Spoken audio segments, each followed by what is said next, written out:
Subscribe करें Urdu medium channel को और बेल आइकन को दबाएं।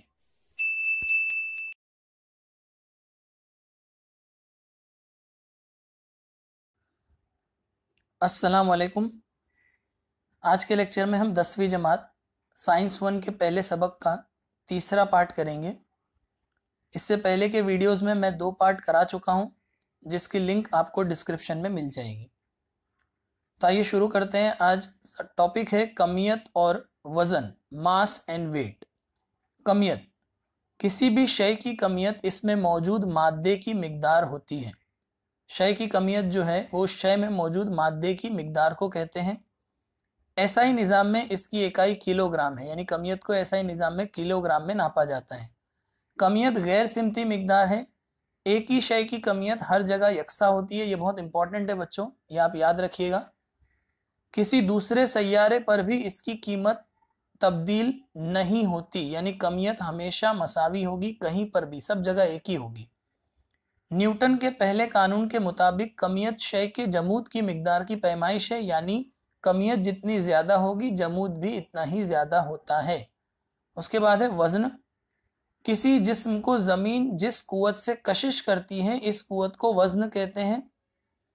एम कमियत वाले जिस्म पर जमीन की सकली कुव्वत एफ मसावात 4 की बिना पर, मसावात 4 में था F is equal to M G, क्योंकि F और W ये बराबर होते हैं, क्योंकि यहाँ पे लिखा है देखिए जमीन जिस कुव्वत से कशिश करती है, ठीक है, तो कुव्वत है इसलिए F यहाँ पर आया। तो weight is equal to force, यानी वजन बराबर है कुव्वत के और ये बराबर है एम जी के। एम यानी कि कमियत उस शय की जिसको जमीन कशिश कर रही है, और जी जो है वो सकली असरा, जहाँ पे जी जो है वो बराबर है capital G capital M upon R square, यानी कि कैपिटल जी यानी कायनाती शकली जो कुव्वत है मुस्तकिल, कायनाती शकली मुस्तकिल, और m जो है वो ज़मीन की कमियत और r जो है वो ज़मीन का निस्बत। ये हमने पहले मसावात में किया हुआ है, जो मसावात नंबर 4 में था। वज़न ये एक कुव्वत की वजह से SI निज़ाम में इसकी इकाई न्यूटन है। फोर्स के लिए न्यूटन है, कमियत के लिए किलोग्राम है। इसी तरह वज़न कुव्वत होने की वजह से सिमती मिकदार है। इस कुव्वत की सिमत ज़मीन के मरकज़ की जानिब होती है।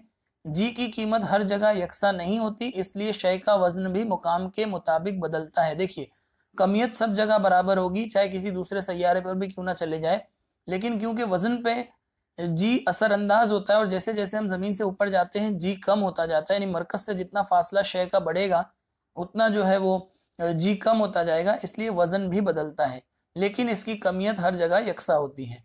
आम बोलचाल में हम वज़न लफ्ज़ का इस्तेमाल वज़न और कमियत दोनों मायनों में करते हैं, और किसी शय की पैमाइश वज़न किलोग्राम में यानी कमियत की इकाई में करते हैं, यानी वज़न और कमियत हम दोनों एक ही समझते हैं आम बोलचाल में।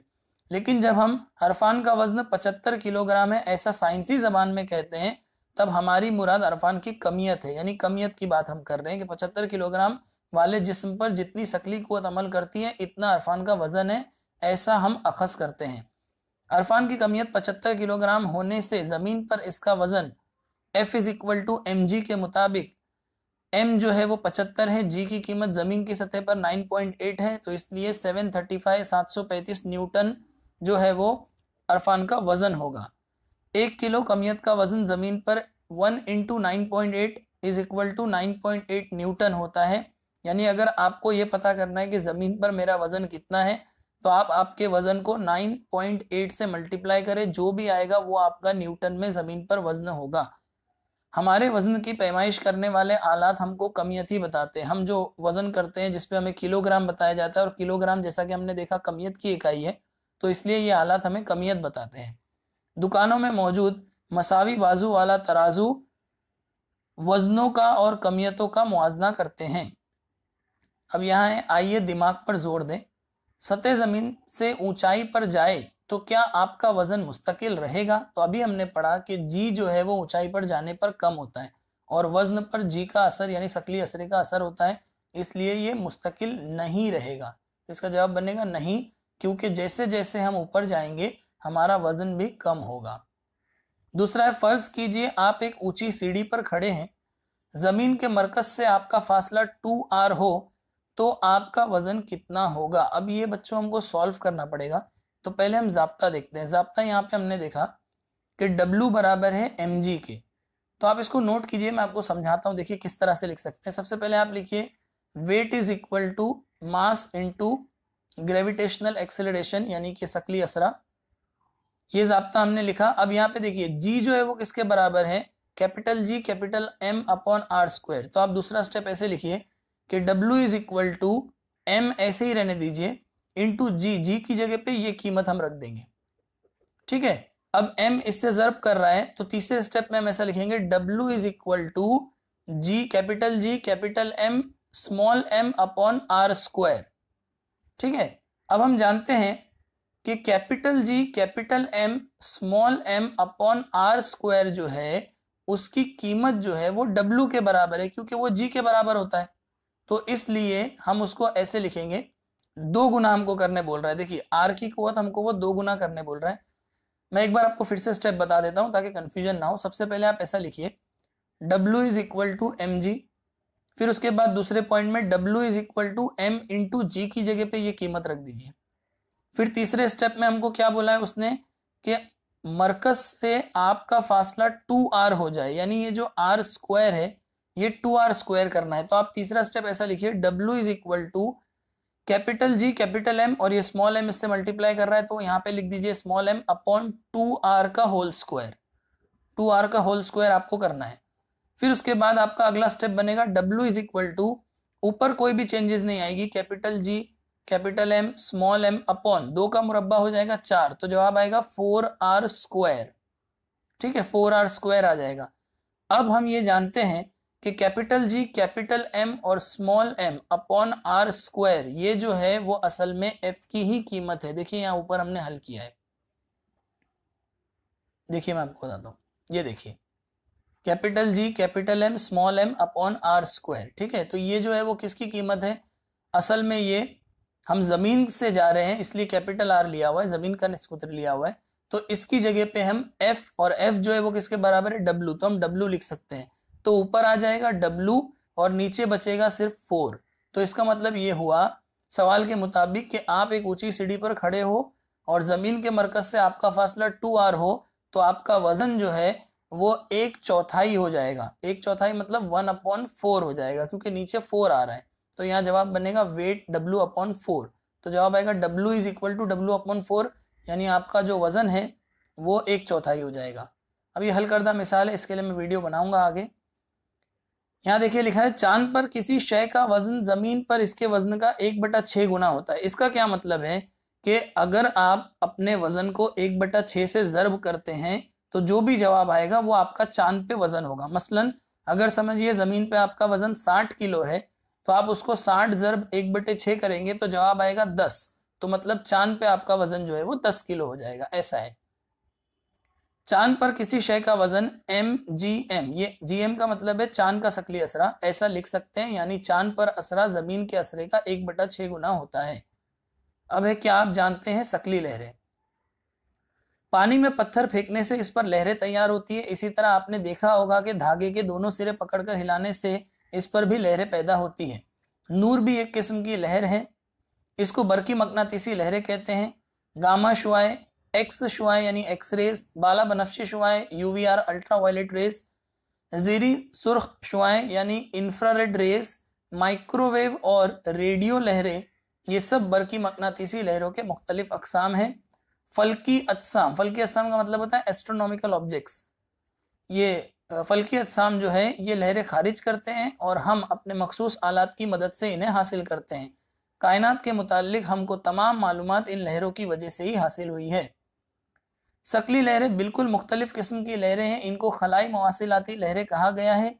इनकी मौजूदगी के मुतालिक आइंस्टाइन ने 1916 में पेशन गोई की थी, ठीक है। मतलब शकली लहरों के बारे में आइंस्टाइन ने 1916 में बताया था। ये लहरें बहुत कमज़ोर होने की वजह से इन्हें तलाश करना बहुत मुश्किल होता है। फल्की अजसाम से खारिज होने वाली शकली लहरों को ढूंढने के लिए साइंसदानों ने बहुत ही हसास यानी कि सेंसिटिव आलात तैयार किए हैं। इनमें लीगो यानी laser interferometric gravitational wave observatory अहम है, ये आले का नाम है। साइंसदानों ने 2016 में आइंस्टाइन की पेशन गोई के मुकम्मल 100 साल बाद फल्की अजसाम से आने वाली शकली लहरों को दरियाफ्त किया। इस मालूमात में भारतीय साइंसदानों का नुमायां हिस्सा है। इस दरियाफ्त से कायनात की मालूमात हासिल करने का एक नया रास्ता खुल गया। अब आगे देखते हैं, यहाँ पर है आजादाना हरकत, फ्री फॉल। अमल है, एक अमल करना है। एक छोटा पत्थर हाथ में पकड़िए, इस पर कौन कौन सी कुव्वतें अमल कर रही है। अब उस पत्थर को आहिस्ता से छोड़ दीजिए। आपने क्या महसूस किया, पत्थर छोड़ने से इस पर किस कुव्वत ने अमल किया? तो इसका जवाब हमें यहाँ मिलेगा। हम जानते हैं कि जमीन की सकली कुव्वत तमाम अजसाम पर अमल करती है, यानी तमाम जिस्म को, तमाम चीजों को अपनी तरफ खींचती है। जब हम पत्थर को हाथ में पकड़े हुए थे तब भी इस पर यह कुव्वत यानी सकली कुव्वत अमल कर रही थी, लेकिन वो पत्थर गिर क्यों नहीं रहा था? लेकिन हम हाथ से मुखालिफ सिमत में कुव्वत लगाकर इसको मुतवाजन कर रहे थे और वो पत्थर साकिन था, इसलिए वो पत्थर नहीं गिर रहा था, क्योंकि हम हाथ से उसे रोके हुए थे। जब हमने हाथ से छोड़ दिया तो सिर्फ सकली कुव्वत ही अमल कर रही थी, इसके असर से पत्थर नीचे गिर गया। तो आगे देखिए, ये जो लाइन है ये आजादाना हरकत की तारीफ है। अगर कोई जिस्म सिर्फ सकली कुव्वत के असर से मुतहर्रिक हो यानी हरकत में आए तो उस हरकत को आजादाना हरकत कहते हैं, लेकिन सिर्फ सकली कुव्वत का ही असर उस पर होना चाहिए। और बच्चों, जमीन पे दूसरी कुव्वत भी असरअंदाज होती है, इसलिए आजादाना हरकत जो है वो सिर्फ खला में ही मुमकिन है। ठीक है, ये अब आगे भी समझेंगे। देखिए, यानी पत्थर की आजादाना हरकत होती है। आजादाना हरकत में इब्तिदाई रफ्तार सिफर होती है, क्योंकि वो पत्थर साकिन था, रुका हुआ था, और वक्त के मुताबिक सकली असरे की वजह से बढ़ती जाती है, जैसे जैसे जमीन उसको अपनी तरफ खींचती है। जमीन पर आजादाना हरकत के दौरान हवा से रगड़ की वजह से जिस्म की हरकत में मजामत होती है। देखिए, इसीलिए मैं कह रहा था कि खला में आजादाना हरकत ही मुमकिन है, क्योंकि जमीन पे अगर आप उस पत्थर को छोड़ भी दोगे तो भी उस पर हवा की जो रगड़ है वो मजामत पैदा करेगी और जिस्म पर मजामती कुव्वत भी अमल करेगी। और यहाँ पे क्या बोला गया है कि सिर्फ सकली कुव्वत असर करे, तो सिर्फ सकली कुव्वत जो है वो सिर्फ खला में ही असर कर सकती है, और यहाँ पर जो है ये मुमकिन नहीं है, और खला में भी एक रेंज तक। ठीक है, इसलिए सही मायनों में आजादाना हरकत हवा में मुमकिन नहीं, वो सिर्फ खला में ही, देखिए मैंने कहा था आपसे, वो सिर्फ खला में ही मुमकिन है। आजादाना हरकत से जिस्म की जमीन पर गिरते वक्त रफ्तार और इसको दरकार वक्त हम न्यूटन की मसावातों का इस्तेमाल करके मालूम कर सकते हैं। यानी जो भी जिस्म जमीन पे गिर रहा है वो कितनी रफ्तार से और कितनी देर में गिर रहा है, उसके लिए न्यूटन की मसावात इस्तेमाल करके हम पता कर सकते हैं। आजादाना हरकत में असरा जी होता है, क्योंकि सकली असरा जो है वो उस जिस्म को खींच रहा है, तो ए इज इक्वल टू जी। असरा के लिए ए यूज होता है और सकली असरा हमने देखा है जी यूज होता है, तो मतलब ए बराबर होता है जी के। ये आप ध्यान में रखिएगा, ए बराबर होता है जी के, और इब्तिदाई रफ्तार यानी कि u is equal to zero, u जो है वो सिफर होती है। तो दो बात हमें पता चली, ए बराबर है जी के और यू बराबर है सिफर यानी जीरो के। इसका इस्तेमाल करते हुए झेल के मुताबिक मसावतें हासिल करते हैं, ये हासिल होती है। देखिए, ये मसावतें न्यूटन की 3 मसावतें हैं। पहली है v is equal to u plus a t, तो अगर उसमें आप ए की जगह पे जी रखे और यू की जगह पे जीरो रखे तो आपको ये जवाब मिलेगा। देखिए कैसे, मैं आपको समझाता हूँ। लिखा हुआ है मसावात है v बराबर यू प्लस ए टी, तो आपने लिखा v इज इक्वल टू, अब u क्या है, u जीरो है, तो u की जगह जीरो लिख दिया, तो जीरो प्लस ए जो है वो किसके बराबर है, g के, और बाजू में t है तो gt हो गया, तो जीरो प्लस gt आएगा, इसलिए जवाब बनेगा v is equal to gt। ये जो मैं बोल रहा हूँ बच्चों, ये अगर आप लिख के हल करेंगे तो आपको आसानी से समझ में आएगा।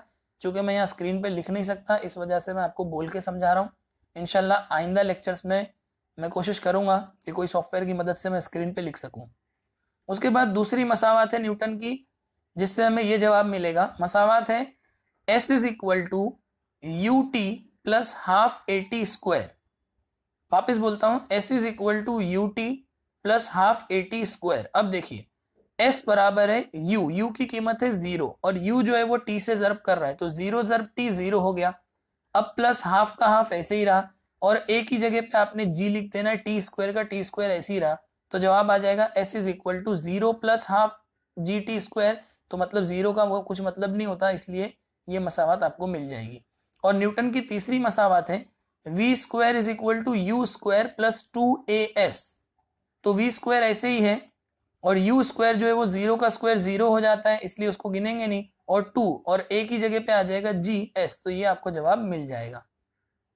तो ये आप लिख के हल कीजिएगा, जो मैंने बातें बोली हैं, जो मैंने मसावातें बोली, अगर आप उसको लिख के उसमें u की जगह पे जीरो और a की जगह पे g रखेंगे तो आपको इंशाल्लाह बराबर यही मसावातें मिलेगी। सीधे ऊपर फेंकी गई शय की हरकत का मुताला करते वक्त g की कीमत g की बजाय माइनस जी लेना होगा। देखिए, क्योंकि हम सकली असरे के अपोजिट उस चीज को फेंक रहे हैं, ऊपर फेंक रहे हैं, इसलिए जी की कीमत माइनस जी होगी, क्योंकि इस रफ्तार का असरा रफ्तार की मुखालिफ सिमत में होता है। जी की कदर इतनी होने पर भी इस असरे की वजह से पत्थर की रफ्तार बढ़ने की बजाय कम होती जाती है। चांद और मसनूई सैयारे भी सिर्फ जमीन की शकली कुव्वत के असर से ही मुतहर्रिक होते हैं या रहते हैं, इसलिए वो भी आजादाना हरकत की मिसालें हैं। अब है, क्या आप जानते हैं जमीन पर किसी एक मकाम पर जी की कीमत तमाम अशिया के लिए यकसा होती है, यानी 9.8 ये हमने देखा है।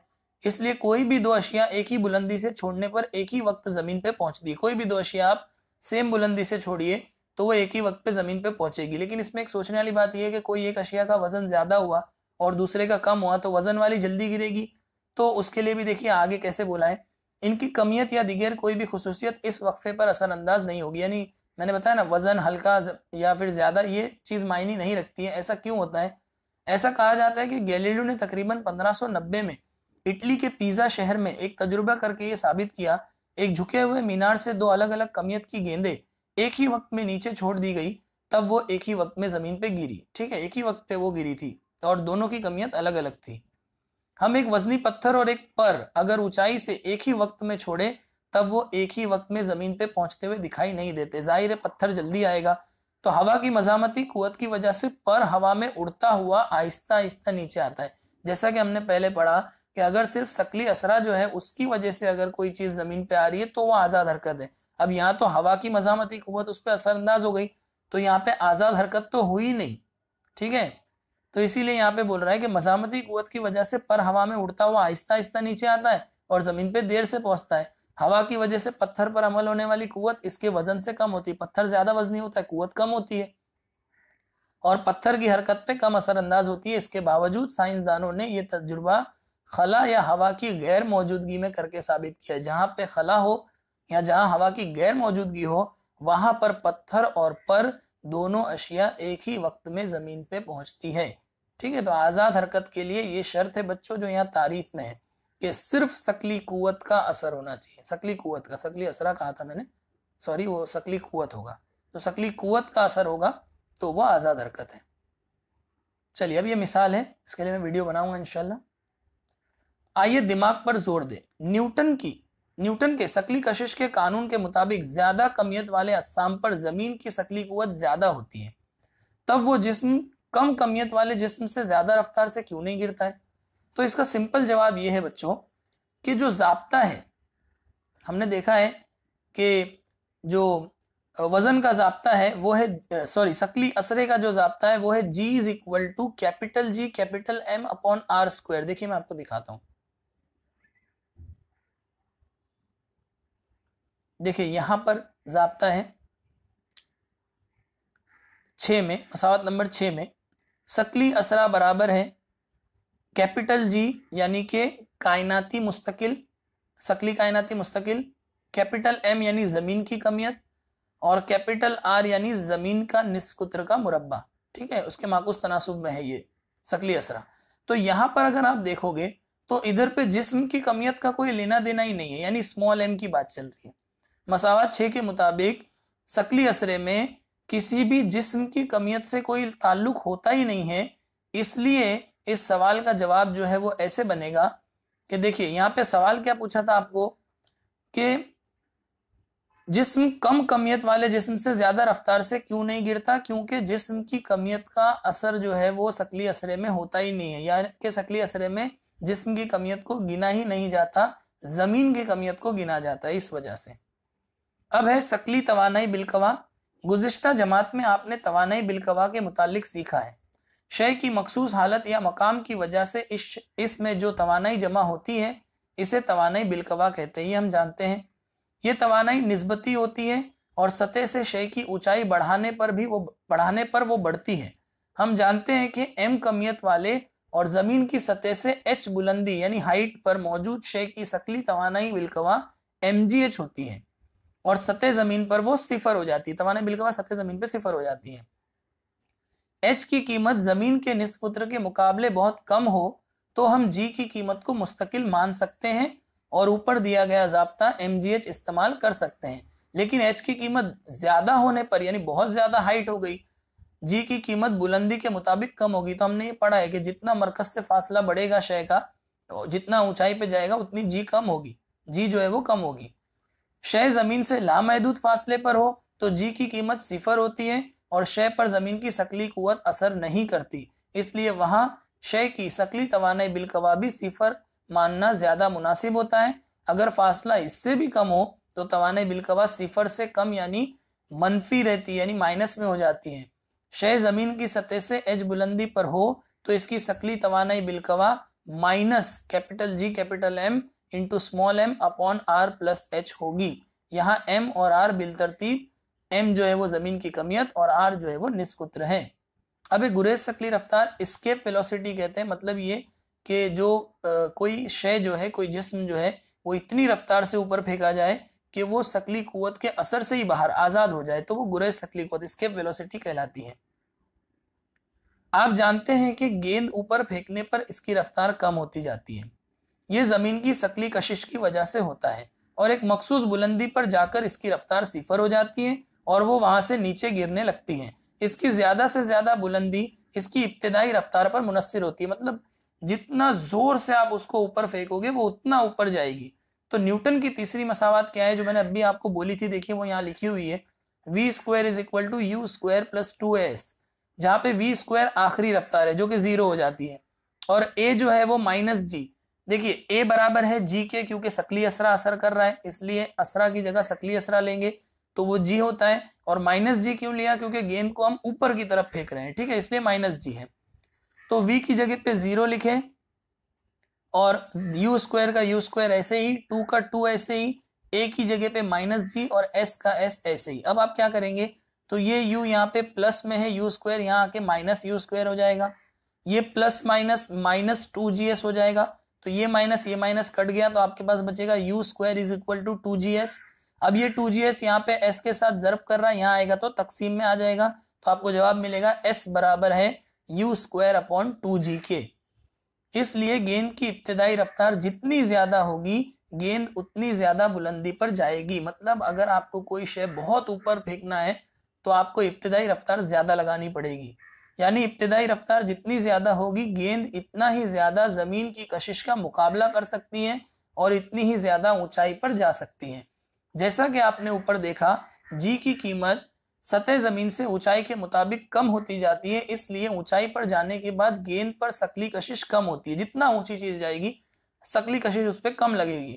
हम गेंद की इब्तिदाई रफ्तार बढ़ाते चले जाएं तो वो ज्यादा से ज्यादा ऊंचाई तक जाएगी और एक मखसूस इब्तिदाई रफ्तार ऐसी भी होगी कि उस रफ्तार से गेंद को ऊपर फेंकने पर गेंद जमीन की कुव्वत कशिश को मात दे देगी और जमीन पर नहीं रुकेगी या जमीन पर नहीं गिरेगी, क्योंकि इब्तिदाई रफ्तार अगर आप बहुत जोर से, एक लिमिट है उसकी जो अभी हम कैलकुलेट करेंगे, अगर उतना तेजी से आप फेंक दोगे तो वो उतना ही ज्यादा शकली कशिश से लड़ते लड़ते ऊपर जाती रहेगी, और क्योंकि शकली कशिश जी जो है वो ऊपर जाने से कम होता है तो कम होते होते एक टाइम आएगा जब वो ग्रेविटी को या शकली कशिश को पार कर लेगी वो शय और जमीन पे फिर नहीं गिरेगी।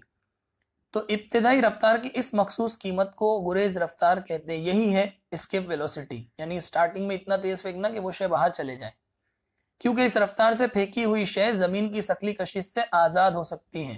एस्केप वेलोसिटी या गुरेज कुव्वत जो है वो शय को जमीन की शकली कशिश से आजाद कर देती है। हम तवानाई के बका के कानून का इस्तेमाल करके आगे दिए गए तरीके से गुरेज शकली रफ्तार के ज़ाब्ता मालूम करेंगे। अब देखिए तवानाई के बका का कानून से हम कैसे पता करेंगे।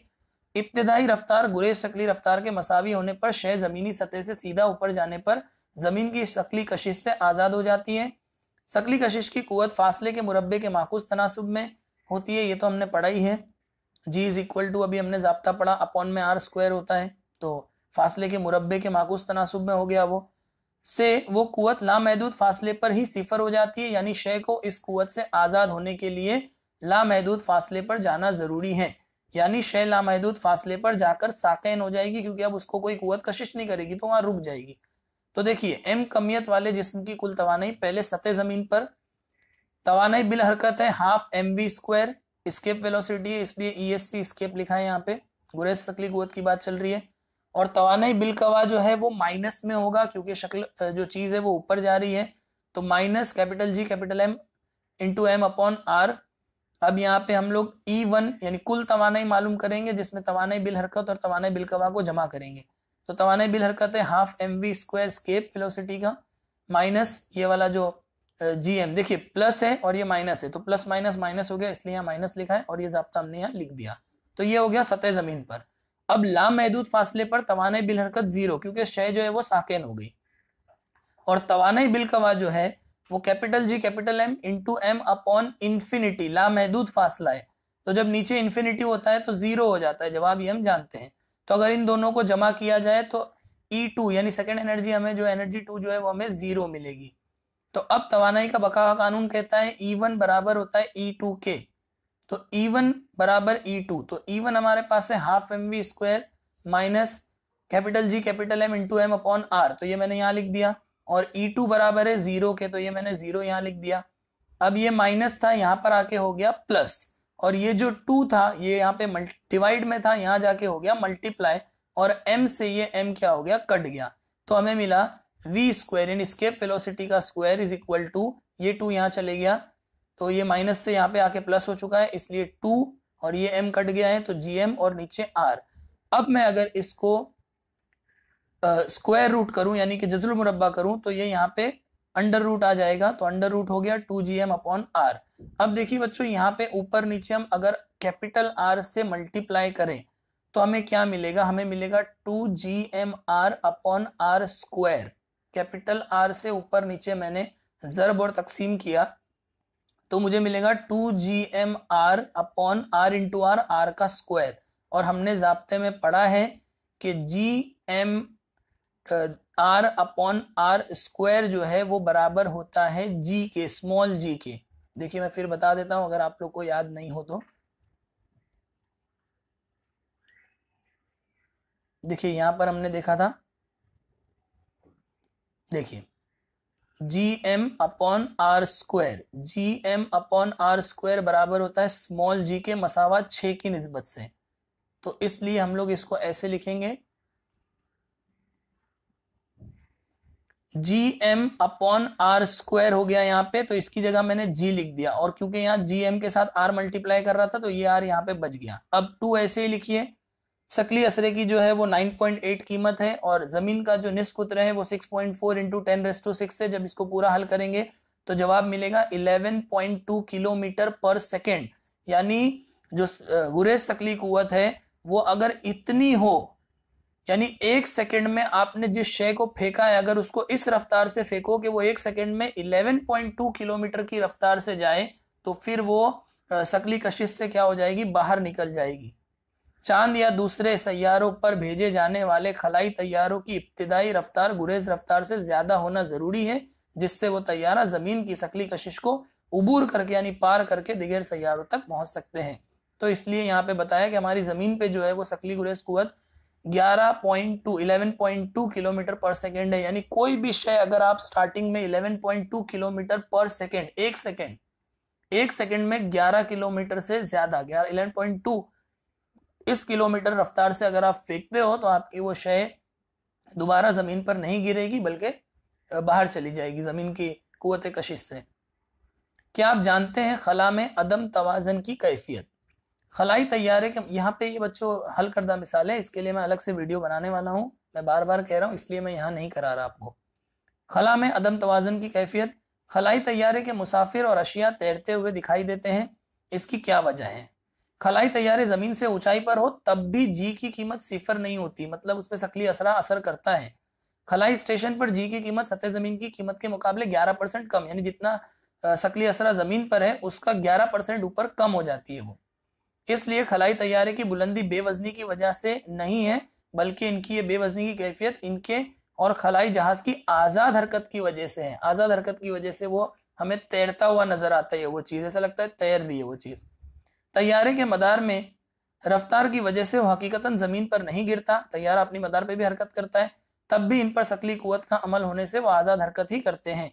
आज़ादाना हरकत की रफ्तार शय की खुसूसियत पर मुनसिर नहीं होती, ये हमने पहले भी पढ़ा है। मुसाफिर तैयारा और इसकी चीज़ें यकसा रफ्तार से आज़ादाना घूमती रहती है, इसलिए कोई शय हाथ से छोड़ने पर मुसाफिर की निस्बत से वो साकिन होती और बेवजन होने का एहसास होता है, यानी तैरती हुई नजर आती हैं। तो बच्चों इसी के साथ हमारा 3 पार्ट में शकली कशिश जो सबक था ये मैंने आपको समझा दिया है। इंशाल्लाह बहुत जल्द में इसकी जो हल करदा मिसालें हैं और जो गैर हल करदा मिसालें हैं यहाँ पर जो दी हुई है, इंशाल्लाह उसके लिए मैं आप लोगों को वीडियोस बनाऊंगा। अगर आपको ये वीडियो अच्छा लगा है तो प्लीज़ लाइक करिए और उर्दू मीडियम के बच्चों में शेयर कीजिए। इस वक्त में बहुत ज़रूरत है उर्दू मीडियम के बच्चों को, तो उनके साथ शेयर कीजिए। कोई डाउट है तो कमेंट कीजिए और इस चैनल को ज़रूर सब्सक्राइब कीजिए। शुक्रिया।